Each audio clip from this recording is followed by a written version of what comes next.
Hello students, welcome to my YouTube channel. দেখো, আমরা আজকে পড়ব খোকনের প্রথম ছবি। লিখেছেন বনফুল। বনফুল লেখকের ছদ্মনাম। তার নাম বলাই চাঁদ মুখোপাধ্যায়। আমরা কবি পরিচিতিতে তার কথা পড়ব। ঠিক আছে, বনফুল হচ্ছে লেখকের ছদ্মনাম। তাহলে শুরু করছি। খোকন এখন বড় হয়েছে, ক্লাস 10-এ পড়ে। ছবি আঁকার দিকে খুব ঝোঁক হয়েছে তার। খোকন কোন ক্লাসে পড়ে? এখন 10-এ পড়ে। সে যখন খুব ছোট ছিল, কাগজের উপর রঙিন পেন্সিল দিয়ে হিজিবিজি কাটতো। যখন খুবই ছোট ছিল, সব বাচ্চারা এরকম করে, তো কাগজের উপর পেন্সিল দিয়ে কি করে? হিজিবিজি আঁকে। তারপর ক্রমশ বড় হলো। ক্রমশ মানে ধীরে ধীরে। তারপর ধীরে ধীরে বড় হলো, স্কুলে গেল। ঠিক আছে, খোকন ক্রমশ বড় হলো, মানে ধীরে ধীরে বড় হলো। তারপরে বড় হওয়ার পরে সবাই কি করে? স্কুলে যায়। সেও কি করলো? স্কুলে গেল। স্কুলে ড্রয়িং শেখানো হতো। ঠিক আছে, স্কুলে ড্রয়িং ক্লাস থাকে। তাদের স্কুলেও ড্রয়িং ক্লাস ছিল এবং সেখানে ড্রয়িং শেখানো হতো। ড্রয়িং শিখতে লাগলো খোকন। তাহলে ড্রয়িং ক্লাস যখন হচ্ছে, তখন কি করবে? খোকন ড্রয়িং শিখতে লাগলো। টুল, টেবিল, চেয়ার, কলসি, কাপ, এমনকি একটা গরুও এঁকে ফেললো একদিন। তাহলে খোকন প্রথম কি কি ছবি আঁকতে শিখলো? শিখলো টুল আঁকতে, টেবিল আঁকতে, চেয়ার, কলসি, কাপ আর গরু। ঠিক আছে, তারপর ড্রয়িং বুক থেকে কপি করে করে অনেক ছবি আঁকলো সে। নানা রকম ছবি। যেখানেই সে ছবি দেখতো, দেখে দেখে এঁকে ফেলতো। একদিন তার ড্রয়িং এর মাস্টারমশাই বললেন, প্রকৃতি থেকে ছবি আঁকো। তাহলে খোকন এতদিন পর্যন্ত ছবি থেকে দেখে দেখে ছবি আঁকতো। ঠিক আছে, যেমন বইতে একটা ছবি আঁকা আছে, সেই ছবিটা দেখে সে ছবি আঁকছে। এখন ড্রয়িং এর মাস্টারমশাই তাকে কি বলছেন? চোখে যে যে জিনিসগুলো দেখছো, যেমন একটা গাছ দেখছো, একটা ঘর দেখছো, নদী দেখছো, সেইগুলো আঁকো। তাহলে বলছে প্রকৃতি থেকে ছবি আঁকছো, মানে চারপাশে তুমি যা যা দেখছো সেখান থেকে ছবি আঁকো। খোকন জিজ্ঞাসা করলে, প্রকৃতি থেকে? হ্যাঁ, তোমার চারপাশে তো অনেক ছবি ছড়িয়ে রয়েছে, সেগুলো দেখে দেখে আঁকো না একবার। তোমার বাড়ির সামনেই তো চমৎকার গাছ আছে একটি, তার ছবিটা এঁকে ফেলো একদিন। তাহলে খোকন ড্রয়িং মাস্টার মশাইয়ের কথাতে খোকনের যে ছবি দেখে দেখে ছবি আঁকা, সেটা ছাড়লো খোকন, এবং তার চারপাশে যে সমস্ত জিনিসগুলো আছে সেই জিনিসগুলো দেখে দেখে ছবি আঁকতে শুরু করলো। ঠিক আছে, খোকন সত্যি সত্যি এঁকে ফেললো একদিন ইউক্যালিপটাস গাছটাকে। তাহলে খোকনের বাড়ির সামনে কি গাছ ছিল? ইউক্যালিপটাস গাছ। ঠিক আছে, ইউক্যালিপটাস বানানটা ভালো করে দেখে নেবে। মাস্টারমশাই বললেন, চমৎকার হয়েছে, আরো আঁকো। তোমাদের বাড়ির ছাদ থেকে যে পুলটা দেখা যায়, সেটা আঁকতে পারবে? খোকন কি বলছে? পারবো। পুলের ছবিটা দেখেও খুব প্রশংসা করলেন মাস্টারমশাই। বললেন, চারপাশে যা দেখবে এঁকে ফেলবে, খুব বড় চিত্রকর হবে তুমি। তাহলে ড্রয়িং মাস্টার মশাই কি বললেন? চারপাশের জিনিস দেখে দেখে আঁকতে। ঠিক আছে, খোকন মহা উৎসাহে আঁকতে লাগলো ছবি। কিন্তু কিছুদিন পরে সে নিজেই বুঝতে পারলো ঠিক হচ্ছে না। সূর্যের যে ছবিটা এঁকেছে সেটা তো সূর্যের মতো নয়। আচ্ছা, এখানে খোকন কি করছে? বুঝতে পারছে যে প্রকৃতির জিনিস কিন্তু প্রকৃতিতেই থাকে, সেগুলো পেন্সিল দিয়ে করে আঁকা সম্ভব নয়। ঠিক আছে, এখানে সে বুঝতে পারছে সূর্যের যে ছবিটা এঁকেছে সেটা তো সূর্যের মতো নয়। সূর্যের দীপ্তি তো ছবিতে ফোটেনি। গোলাপ ফুলের ছবিতে কি গোলাপ ফুলের সৌন্দর্য ফোটাতে পেরেছে? সে পারেনি। প্রকৃতির ছবি ঠিক আঁকা যায় না। একদিন তো মেঘের ছবি আঁকতে গিয়ে বেকুব বনে গেল খোকন।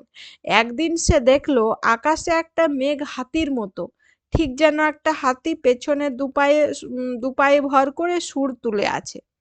খোকন তাড়াতাড়ি তার ড্রয়িং খাতায় ছবিতে আঁকতে লাগলো। আঁকা শেষ হবার পর মিলিয়ে দেখতে গেল ঠিক হয়েছে কিনা। গিয়ে দেখে হাতি নেই, প্রকাণ্ড একটা কুমির শুয়ে আছে। হাতি কুমির হয়ে গেছে। মানে মেঘ দেখো দেখো না আকাশে, সাদা সাদা মেঘগুলো যখন হয় সেটা কিন্তু কল্পনা করলে অনেক রকম আলাদা আলাদা রকম ভাবে দেখতে পারবে, ঠিক আছে? তো খোকন মনে করছে কি একটা মেঘ দেখেছে, মেঘ দেখে তার মনে হচ্ছে একটা হাতি যেন কি করছে, সুর তুলে আছে আর পেছনে দু পায়ে ভর দিয়ে সুর তুলে আছে, ঠিক আছে? কিন্তু মেঘগুলো তো আর সব সময় সমান থাকে না, একই জায়গায় থাকে না, সেগুলো চলতে থাকে, সরে সরে সরে যেতে থাকে, দেখেছো তো? আহ দেখবে এখন আকাশ যদি দেখো তাহলে দেখবে কি মেঘগুলো সবসময় কি হয়, একটু একটু করে সরে সরে যায়। ছবিটা যতক্ষণকে খোকনের আঁকা হলো ততক্ষণে কি হয়েছে, সেই আহ, যেখানে মনে হচ্ছিল কি হাতি সুর তুলে আছে সেখানে সেটা দেখে মনে হচ্ছে কি কুমির শুয়ে আছে, ঠিক আছে? সেই জন্য প্রকৃতি সবসময় একই রকম থাকে না। প্রকৃতি থেকে দেখে দেখে সেই জিনিসগুলো আঁকা খুবই কষ্টসাধ্য, মানে হয় আঁকা হয় কিন্তু একদম যে প্রকৃতির মতোই আমরা চোখে যেটা দেখছি ঠিক একদম সেই রকম কখনোই সম্ভব নয়, ঠিক আছে? খোকনের বাবার একজন বন্ধু বিখ্যাত চিত্রকর, তিনি লখনৌ শহরে থাকেন। একদিন তিনি খোকনদের বাড়িতে এলেন। খোকনের বাবা তাকে বললেন খোকনও ছবি আঁকছে। তাহলে এখানে দেখো, খোকনের বাবা বাবার চিত্রকর বন্ধু কোন শহরে থাকে? লখনৌ শহরে। লখনৌ বানানটা দেখে নেবে। খোকনের বাবা তার বন্ধুকে কি বলেন? খোকনও ছবি আঁকছে। তখন তার বাবার বন্ধু বলছে তাই নাকি, দেখি দেখি। তো চিত্রকর বন্ধু, তিনি ছবি সম্বন্ধে খুব ভালোই জানেন, তিনি খোকনের ছবি দেখতে চাইলেন। খোকন সগর্বে তার ড্রয়িং খাতাগুলো নিয়ে এলো। খোকন এতদিন পর্যন্ত ছবি দেখে দেখে যে ছবি এঁকেছে, চারপাশ দেখে দেখে যে সব ছবি এঁকেছে, সেই সমস্ত ছবি আঁকার খাতাগুলো নিয়ে এলো। ওরে বাস, অনেক ছবি এঁকেছো দেখছি। একে একে উল্টে বললেন, তোমার ছবি কই? এ সবই তো কপি কপি করেছো। কপি করা মানে নকল করা, দেখে দেখে করা, ঠিক আছে? তুমি বড় হয়ে ক্যামেরা নিয়ে যদি এদের ফটো তোলো তাহলে এগুলো আরো নিখুঁত হবে। এগুলো সব নকল করা ছবি, তোমার নিজের আঁকা ছবি কই? তাহলে দেখে দেখে আঁকা ছবিকে চিত্রকর বন্ধু কি বলছে, বাবার চিত্রকর বন্ধু বলছে এগুলো নকল করা ছবি, তোমার নিজের ছবি কোথায়? খোকন অবাক হয়ে গেল, নিজের আঁকা ছবি? তা কি করে আঁকবো? নিজে তো দেখে দেখেই তো আঁকবো। নিজে কেমন করে কি আঁকবো? চোখ বুজে বসে কল্পনা করো, কল্পনায় যা দেখবে সেটাই এঁকে ফেলবে। তাহলে কখন প্রথমে কি করছিল, ছবি দেখে ছবি আঁকছিল।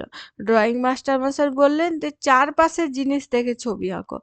খোকন চারপাশের জিনিস দেখে ছবি আঁকলো। কিন্তু এখন বাবার চিত্রকর বন্ধু কি বলছেন, চোখ বুজে কল্পনা করো, কল্পনায় যেটা দেখবে সেটা দেখেই ছবি এঁকে ফেলো, ঠিক আছে? চিত্রকর চলে গেলেন। খোকন একদিন নিজের ঘরে চোখ বুজে বসে রইল। অন্ধকার ছাড়া আর কিছুই দেখতে পেল না সে। কল্পনা করতে তো বলেছে, কিন্তু কল্পনা কি সে প্রথমে করতে পারবে? পারবে না। সেজন্য চোখ বুজে সে বসেই রইল। কি দেখছে? শুধু অন্ধকার। খোকন ঠিক করলো এই অন্ধকারেরই ছবি আঁকবে, ঠিক আছে? খোকন বলছে দেখতে তো কিছুই পাচ্ছি না, শুধু অন্ধকার। তাহলে এই অন্ধকারেরই ছবি আঁকবো। কালো রং আর তুলি নিয়ে শুরু করে দিল আঁকতে, ঠিক আছে? কালো রং, অন্ধকারের রং কালো। ড্রয়িং খাতার একটা পাতা কালো রঙে ভরে গেল। সে যেটা দেখেছে সেটাই আঁকছে। তারপর সেটার দিকে এক দৃষ্টিতে চেয়ে রইল খোকন। এটা তো কোনো ছবি হলো না, না তো, সেই জন্য বসে বসে কল্পনা করছে এটা কি রকম ছবি হলো। এক দৃষ্টিতে চেয়ে রইল তবু। তারপর হঠাৎ দেখতে পেল ওই কালোর ভেতরেই একটা মুখ রয়েছে, চোখও রয়েছে, অদ্ভুত হাসি সেই চোখে। নিজের প্রথম সৃষ্টির দিকে অবাক হয়ে চেয়ে রইল খোকন। খোকন কল্পনার মধ্যে সেই মুখটা দেখতে পেল। তাহলে কল্পনা করে খোকন ছবি আঁকতে শিখলো শেষ পর্যন্ত, ঠিক আছে? বোঝা গেল? তাহলে লিখেছেন বনফুল, আর তার জন্ম 1899 সালে, মৃত্যু 1979 সালে। বনফুল হল সাহিত্যিক বলাইচাঁদ মুখোপাধ্যায়ের ছদ্মনাম। জন্ম বিহারের পূর্ণিয়া জেলার মনিহারিতে। সাহেবগঞ্জ হাই স্কুলে পড়ার সময় 1915-তে তার প্রথম কবিতা মালঞ্চ পত্রিকায় প্রকাশিত হয়। তারপর প্রবাসী ও ভারতী পত্রিকায় তিনি বনফুল ছদ্মনামে কবিতা লেখেন। পাটনা মেডিকেল কলেজ থেকে ডাক্তারি পাস করেন।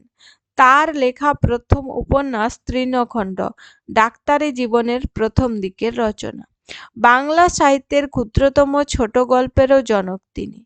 ছোট গল্প, নাটক, উপন্যাস, কাব্য সাহিত্যের সব শাখাতেই তিনি সমান দক্ষ। তার লেখা উল্লেখযোগ্য রচনাগুলো কি, এগুলো মনে রাখতে হবে: স্থাবর, জঙ্গম, মন্ত্রমুগ্ধ, হাটে বাজারে, শ্রী মধুসূদন বিদ্যাসাগর প্রভৃতি। আত্মজীবনীমূলক গ্রন্থ পশ্চাৎপট, রবীন্দ্র পুরস্কারে সম্মানিত। কলকাতা বিশ্ববিদ্যালয়ের জগত্তারিণী পদক আর ভাগলপুর ও যাদবপুর বিশ্ববিদ্যালয় থেকে ডিলিট উপাধি লাভ করেন তিনি। ঠিক আছে, এরপরে খোকনের প্রথম ছবির হাতে কলমে, এটা আমরা পরের ভিডিওতে করব। আজকের ভিডিওতে এই পর্যন্তই। Thank you.